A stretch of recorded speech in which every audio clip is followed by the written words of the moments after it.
This is the aftermath of Juan Manuel Lopez versus Bernabe Concepcion. Just wanted to talk about the fight a little bit. Juanma really spoke for himself last night, so I won't have to today.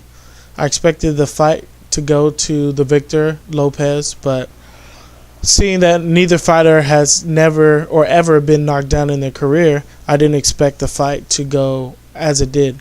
In the first round, there were many knockdowns. Juan Manuel Lopez was knocked down once. Bernabe was knocked down 2 or 3 times. And he was staggered and hit against the ropes at one point in time too. And Juanma, he was really technical. He's really a technical fighter. This fight had remnants of Cotto versus DeMarcus Corley in Puerto Rico some time ago, which was a controversial decision. But the crowd was very amped in Caguas, Puerto Rico that night, or in San Juan, Puerto Rico, you know, where Oscar stayed during the fight with Floyd Mayweather Jr. in 2007. So, Juanma just took it basically. He went out, he threw the quick right hooks inside and the left crosses, and he was able to connect with Concepcion. Concepcion was surprised at Juanma's power. And like I said on the last video, when Juanma first came out, no fighter could handle his power. It was like no one could even be in the ring for him for too long. Past the first round, you were lucky. And then he ran into Lanchi, and he ran into Mtagwa. And like I said, Lanchi was just a fighter who showed him a different look.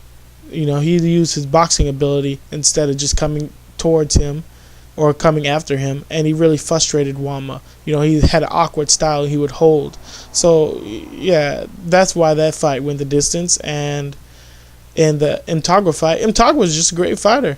I mean, he got blown out by Uroka's Gamboa at 126, but he weighed in at 122. Those fights are not comparable. And what I'm talking about is, see, if you don't watch, you have to watch these boxing matches, and you have to go back and see those boxing matches that made Juanma to where he is right now. You have to go back and watch Ponce de Leon. You got to go back and watch Lanchi. You got to go back and watch Mtagwa. You got to go back and watch those fights where Lopez would just knock out no-name people in the first round because he was just starting up. So go back and watch some Lopez videos, and I think you'll find them very exciting.